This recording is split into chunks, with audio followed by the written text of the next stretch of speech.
Candinho resolve seguir a ideia das crianças. Sem pensar duas vezes, ele vai direto para a rádio. E o que Candinho faz ali surpreende todo mundo. É a última tentativa, a única chance de reabrir a fábrica. Assim que Sandra e Ernesto descobrem o plano, o desespero toma conta.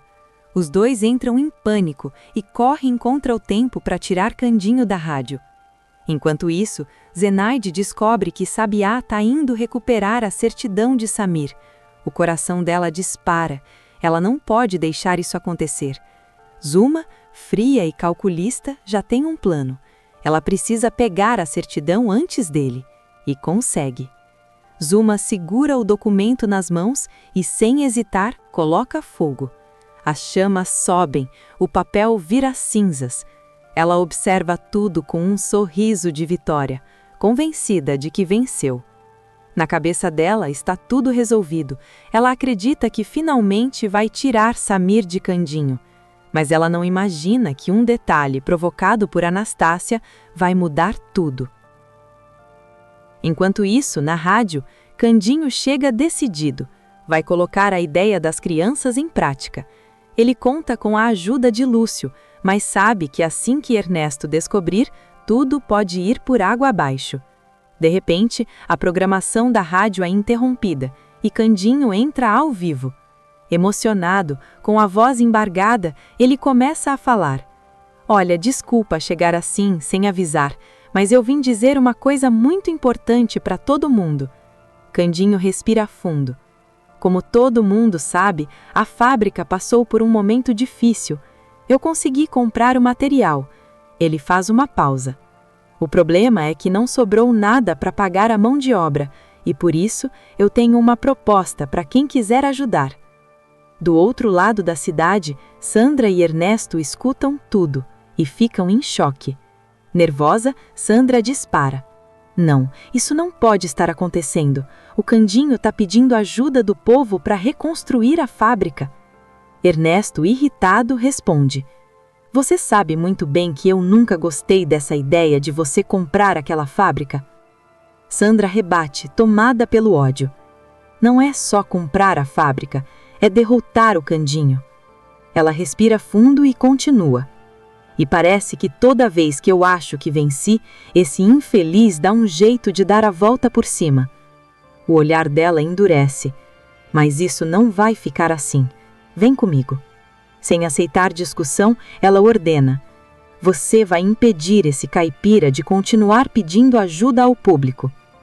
Mesmo contrariado, Ernesto sabe que não vai conseguir fazê-la mudar de ideia e vai com ela até a rádio. Enquanto isso, Candinho continua falando ao vivo, agora mais confiante. Bom, chega de conversa. Minha proposta é simples. Ele fala com o coração aberto. Quem quiser me ajudar a reconstruir a fábrica vai ser muito bem-vindo.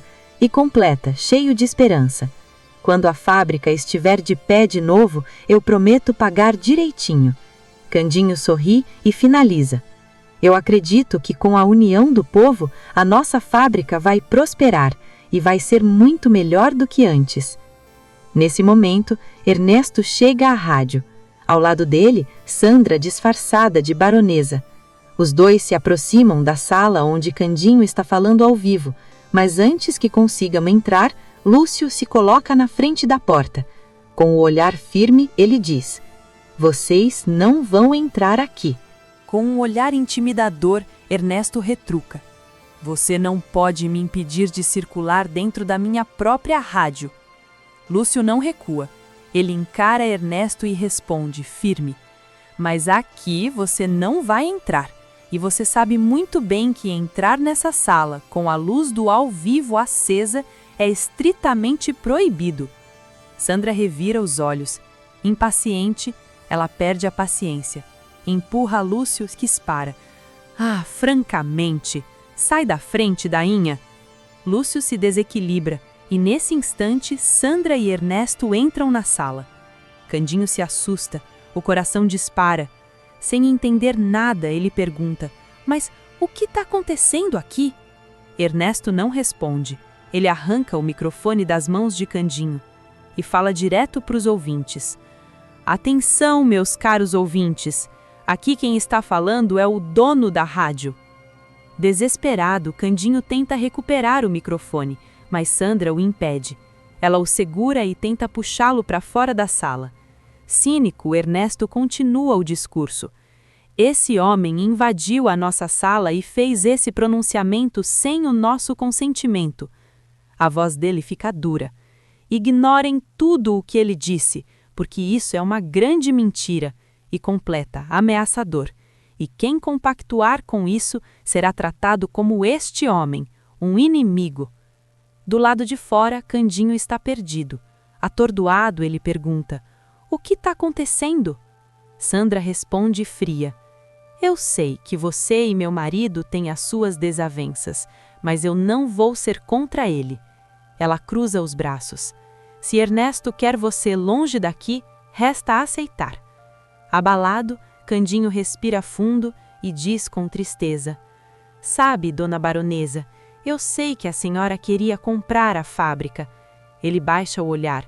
"Mas eu não posso desistir do patrimônio que a minha santa mãezinha me deixou." Depois, mais sincero do que nunca: "E para ser bem honesto, se eu não conseguir apoio, vou ter que vender ações." Ele encara Sandra: "E a senhora vai ser a primeira pessoa que eu vou procurar." Candinho se afasta, devagar, derrotado. Assim que ele sai, Sandra abre um sorriso discreto e pensa consigo mesma: "Vender ações, é?" Ela ri satisfeita. "Ah, Candinho, você acabou de me dar uma grande ideia." Mas o que ela ainda não sabe é que esse plano pode ter o efeito completamente contrário. Enquanto isso, Asdrubal se encontra com Sabiá. Sério, ele diz: "Nós precisamos encontrar um documento importante." Surpreso, o detetive questiona: "Você acha mesmo que, sem a certidão de batismo, Candinho não pode provar que é pai de Samir?" Asdrubal respira fundo e explica: "A nossa ciência ainda é muito nova."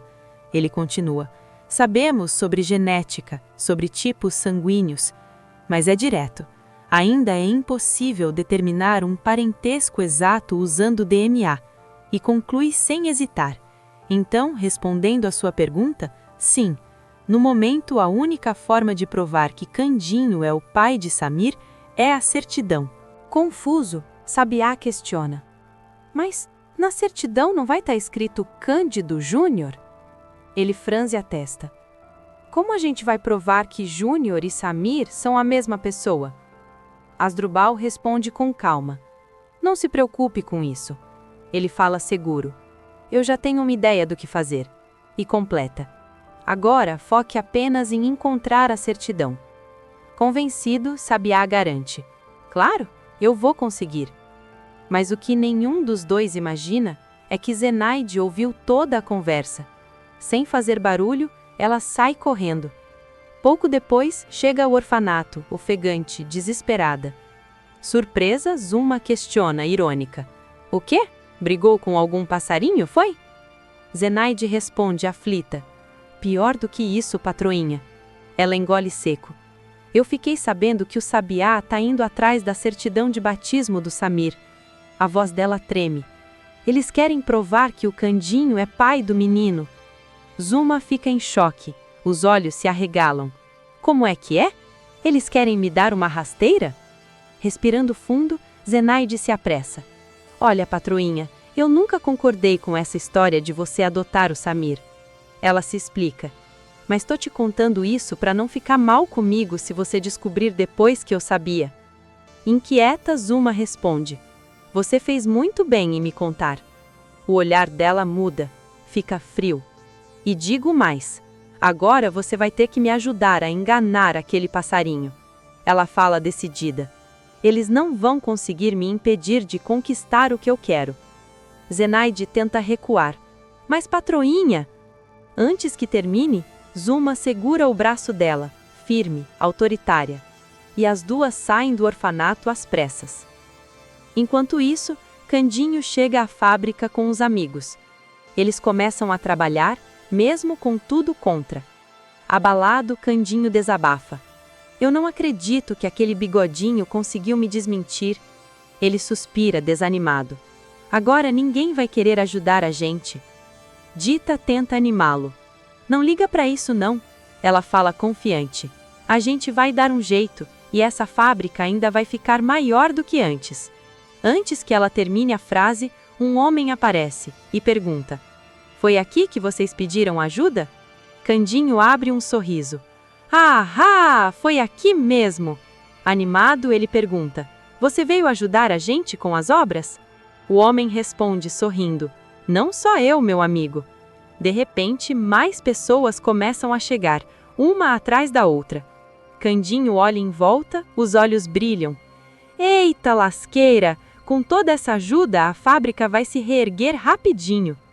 A alguns metros dali, Sandra e Ernesto observam as pessoas se organizando para começar a obra. Contrariado, Ernesto comenta: parece que o seu plano não deu certo. Sandra sorri. Calma, segura de si. Mas o meu plano ainda nem começou. Surpreso, Ernesto pergunta: O que você está pensando em fazer? Sandra responde, confiante: O Candinho me disse que pode vender algumas ações. Ela faz uma pausa. E ainda disse que a baronesa seria a primeira escolha. Ernesto franze a testa. Como é que é? Você quer ser sócia do Candinho? Sandra cai na risada, uma risada cheia de segundas intenções. Sandra sorri cheia de veneno e dispara. E quem disse que essa é a minha ideia? Ela cruza os braços. Ele vai achar que está vendendo ações. E completa, sarcástica, mas vai cair do cavalo, ou melhor dizendo, do Policarpo. Não muito longe dali, Zuma e Zenaide veem Sabiá entrando na igreja. Nervosa, a dona do orfanato comenta: Eu devia ter imaginado que a certidão de batismo estaria aqui. Ela suspira, frustrada. Eu poderia ter chegado antes e levado vantagem. Zenaide dá de ombros. Bom, tentamos. Agora vamos embora. Mas uma segura o braço dela. Firme. Nada disso. O olhar dela é calculista. Você vai deixar o seu passarinho bem entretido. Ela sorri perigosa. Enquanto a águia aqui vai conseguir o nosso prêmio. O que ela nem imagina é que um verdadeiro milagre pode arruinar todos os seus planos. Logo depois, Zenaide entra na igreja e dá de cara com Sabiá. Surpreso, o detetive pergunta: O que você está fazendo aqui? Não vai me dizer que isso é coincidência? Nervosa, Zenaide responde: Eu vim rezar, é claro. Ela força um sorriso. Já que a gente está aqui junto, vamos rezar juntos. Sabiá olha para os lados, desconfiado. É que eu estou ocupado agora. Mas Zenaide não deixa terminar. Eu não vou aceitar um não como resposta. Ela insiste. Vem, vamos rezar um pouco. Zenaide puxa Sabiá até um banco e manda: Ajoelha. Ela começa a rezar qualquer coisa, sem sentido. Sabiá não acompanha. Inquieta, ela reclama: Se você não quiser rezar, pelo menos fecha os olhos em respeito. Nervoso, Sabiá obedece. Fecha os olhos, abaixa a cabeça. Nesse exato momento, Zuma entra na igreja, caminhando na ponta dos pés. Com um olho aberto, Zenaide vigia. Confere se Sabiá continua distraído. Quando Zuma passa por eles, consegue chegar até a sala de arquivos. Ela respira aliviada. Diante de tantas pastas, vai direto na letra S. Mas para no meio do caminho e murmura: Espera. Ela pensa rápido. Quando ele foi batizado, o nome era Cândido Júnior. Quase esquece, mas se corrige a tempo. Sem demora, encontra a certidão certa. Os olhos de Zuma brilham. Ah, eu sou mais do que uma águia. Ela sorri vitoriosa. Sou a melhor delas. Enquanto isso, Sandra e Ernesto estão com um advogado, preparando um documento. Quando tudo fica pronto, a vilã declara: Hoje mesmo eu vou falar com o Candinho. Determinada, eu não quero perder um minuto sequer. Preocupado, Ernesto questiona: Você acha mesmo que essa é uma boa ideia? Ele provoca. Hoje ele passou o dia inteiro se sujando naquela obra, que, aliás, duvido que vá dar certo. Aquele povo não faz ideia do que está fazendo. Sandra sorri, segura, confiante. É justamente com isso que eu vou convencer aquele caipira. Ela encara Ernesto. Confia em mim. Sandra sorri, confiante, e afirma sem pestanejar. A mamãe aqui sabe muito bem o que está fazendo. Um pouco mais tarde, Sabiá chega à casa de Candinho. Assim que entra, todos percebem. O rosto dele está pálido, o olhar completamente perdido. Nervoso, Asdrubal pergunta: "Você conseguiu a certidão?" Sabiá tenta falar, mas não consegue segurar o choro. Com as mãos trêmulas, ele mostra alguns pedaços de papel. "Eu achei, mas está tudo destruído." Todos ficam em choque. O silêncio pesa. Um clima de tensão toma conta da sala. Aflito, Asdrubal questiona: "E agora? O que a gente faz?" Tentando se manter firme, Candinho pega os pedaços de papel.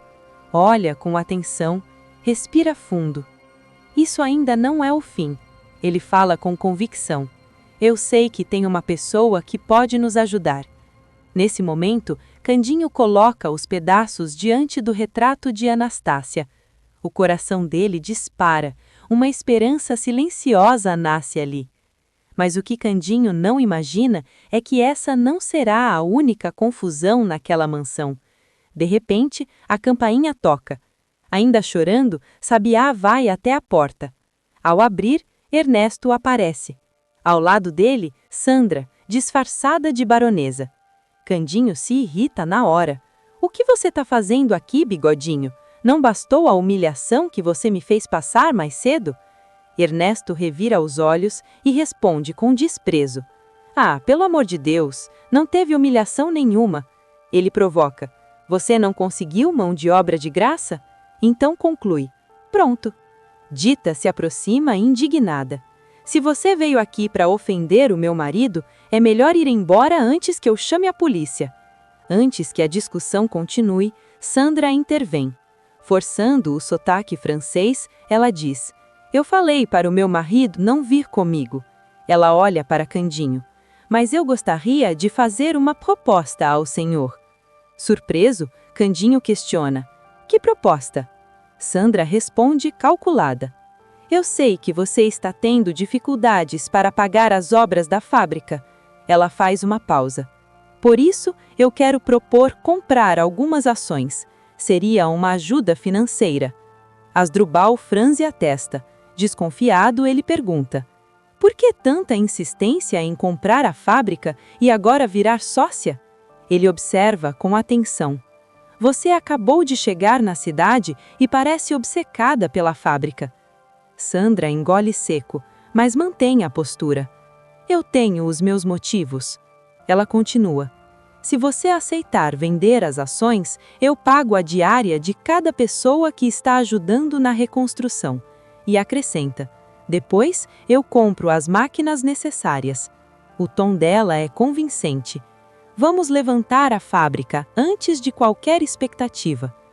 Depois de mais algum tempo de conversa, Candinho começa a ceder. Ele pensa, avalia, suspira. No fim, acaba acreditando que a proposta faz sentido. Candinho pega o documento, procura uma caneta. Enquanto isso, Sandra observa tudo, com um sorriso satisfeito no rosto. Mas nesse instante, Asdrubal o interrompe. "Espera." Ele fala sério: "Você não vai assinar sem ler, né?" Sandra fecha o semblante, o olhar endurece. "Vocês estão desconfiando de mim? Eu sou uma pessoa respeitável." Asdrubal responde calmo: "Não é questão de desconfiança." Ele conclui: "É só protocolo." "Me dê esse documento." Asdrubal pega o papel, ajusta os óculos e começa a ler com atenção. Nesse instante, Sandra e Ernesto se entreolham. O clima muda. Os dois já pensam em fugir. De repente, Asdrubal empalidece. "Peraí, isso aqui não é um documento de compra de ações." Assustado, ele levanta os olhos. Candinho se desespera. Como assim? Asdrúbal engole seco. Candinho, se você assinasse isso, ele arregala os olhos. Você estaria transferindo absolutamente todas as ações? Ele pausa e conclui, chocado. Para Sandra Sampaio. O silêncio cai. Candinho fica sem chão. Completamente atordoado, ele pergunta: o quê? Sandra? Mas ela nem tá viva? Todos olham na mesma direção. Sandra e Ernesto já estão caminhando rápido em direção à porta. Antes que escapem, Sabiá se aproxima de Sandra e puxa a peruca com força. Os cabelos dourados aparecem. Erguendo a cabeça, o detetive dispara. Ahá! Como eu desconfiava! Ele aponta. A Sandra não morreu coisa nenhuma, ela se disfarçou de baronesa.